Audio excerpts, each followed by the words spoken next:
I'm talking about what happened at Silicon Valley Bank, because yesterday, they dropped the first bombshell on the market by announcing that they were going to have to raise, I don't know, a couple of billion. I forget the amount in new equity. They were going to sell stock because they had lost a bunch of money on their loan portfolios. And so they needed to sell stock. And the shares were down about 60%. They dropped from like $300 to share to about $200. These aren't the exact prices, I'm just approximating now. The 52-week high was around 600, so the stock has gone way down on that news. And also, by the way, yesterday's Silvergate Bank, I think it was just after there was a dead cat bounce in the stock. And I pointed out that was your last chance to get out. And now the dead cat has stopped bouncing. It's dead. It was down big again today, down to about $2.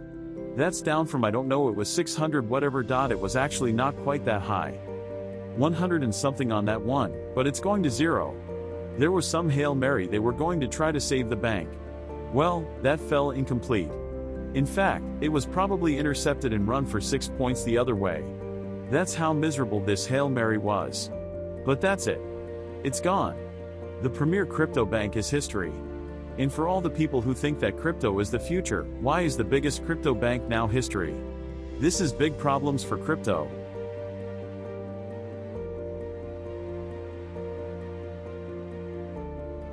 It's at 19,950.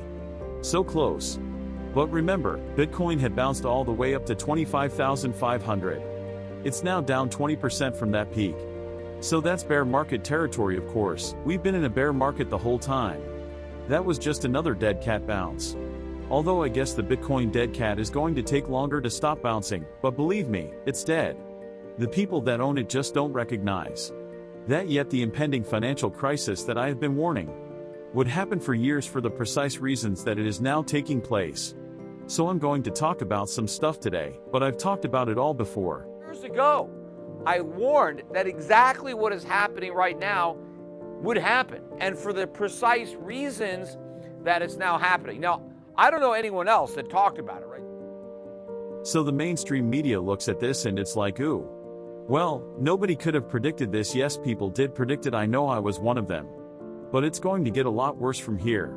That's what the mainstream still doesn't understand. And so what happened today with Silicon Valley Bank is they announced that, or I don't know if they announced it or the government announced it, the FDIC. But they couldn't find any takers for that stock. I wonder why nobody wanted to step up and catch that falling knife. So the bank couldn't raise the capital that it needed. And so it's been put into receivership by the FDIC. So the bank is shut, the stock never opened. For trading today, it's probably worth nothing. So you had a bank go from 300 to 0 in basically one trading day, totally out of left field. In fact, last month Forbes magazine came out with its best bank in the United States. It made a list of best banks, and Silicon Valley Bank was number one. It topped the list, and in 1 month it's bankrupt. Now the bank had something like $175 billion worth of deposits, $150 billion of which are not insured. The FDIC insures $250,000 of deposits. If your account is worth more than that, it's not insured.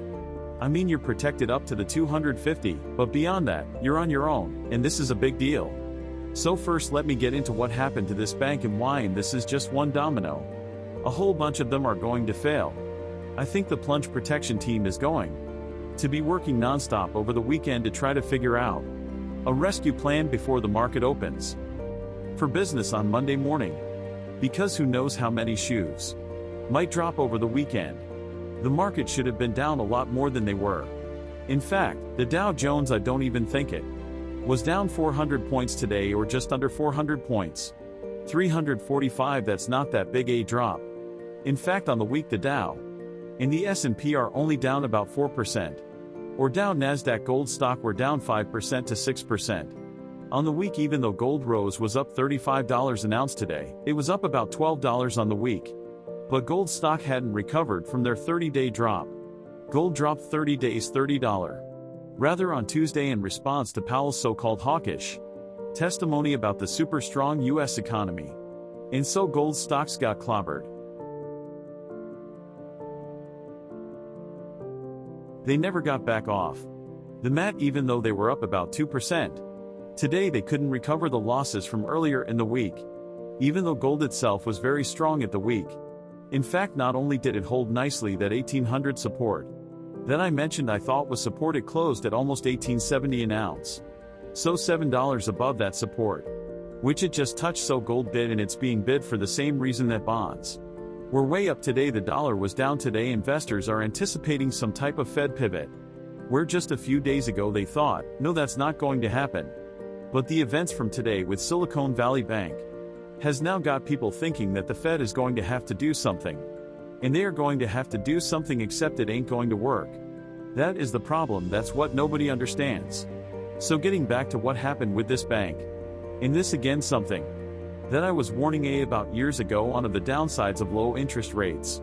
And I've been warning about this, and that's why we don't own financials in our brokerage account. I mean, we stayed away from the financials for this reason. Because lots of people were saying higher interest rates are going to be good for financials because they could earn more money. I was one of the few people out there that said, no, higher interest rates are going to destroy. In the investment banking business, don't even understand their own industry. Why do you think so few people knew that? The 2008 financial crisis was coming. I understood the weak position that the banks were in during the housing bubble, and I understood how weak their position was. Now going into this coming financial crisis, everybody else, the banking system is sound. It is completely unsound. Here is the flip side of low interest rates. While interest rates were really low, all of these banks, in order to earn income, had to take their deposits and invest them in low-yielding paper. They bought a lot of government bonds, treasury bonds. That's what they had to have. That was considered excellent collateral, right? Full faith and credit of the US government. Except they didn't buy short-term because there was no yield there. The yield was at zero. So what did they do? They bought 10-year treasuries, 30-year treasuries at maybe 1.5%, 2%, not a lot of yield, but better than nothing. So they bought all these bonds. They also loaded up on mortgages, either the ones that they originated or they bought them in the secondary market.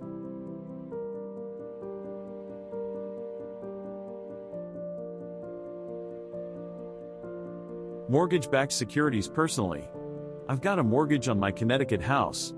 I got a 30-year fixed, maybe there's 25 years left on it. 26, I'm not sure exactly, but I'm at 3.38. The current mortgage rate is 7%. What do you think that mortgage is worth? If Bank of America, which owns my mortgage, if they wanted to sell that, they're not going to get anywhere near what it's worth. Anywhere near what they're marked it in their books.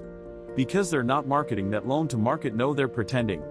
It's still worth what I owe them, but it's not worth that. I mean, yes. It's worth that if they hold that mortgage for the next 26 years. But what if they need to sell it? What are they going to get? What can you get for a mortgage at 3.38? The current market is at 7. That's the position that Silicon Valley Bank was in. Because a lot of their depositors wanted their money back. No one reason is they bank a lot of tech companies. And these tech companies are in a lot of trouble. They're losing a lot of money. So they're tapping into their bank deposits. Maybe they deposited some of the money that they got from selling stock to a bunch of suckers. But now they need that money to cover their losses. So they go to their bank and they ask for the money. Now the bank doesn't just sit on the cash. In order to get the money, they got to sell their mortgage-backed securities. They got to sell their US treasuries. Well, what are they worth? A lot less than they have them on their books. That's why they lost a lot of money. Now they need help. But there's also something else that's going on. And this is another thing that I predicted. Interest rates are going up and you can get almost 5%. Now on a treasury bill. Money market yields have moved up a lot. If you have noticed, if you have a bank account, your bank is barely paying you any interest. Maybe you're getting 25 basis points, 50 basis points. You are not getting anywhere near what is currently being offered by the US government on treasuries on bills. Why is that? Because the banks can't pay. Because they have already loaned out all the money. And they're locked in at these low rates. So they can't pay their depositor enough interest to compete with the US government. So what is that going to do? That's going to create a run on the banks. Not just on Silicon Valley Bank, but all these small banks, these regional banks. People are going to start pulling out their money.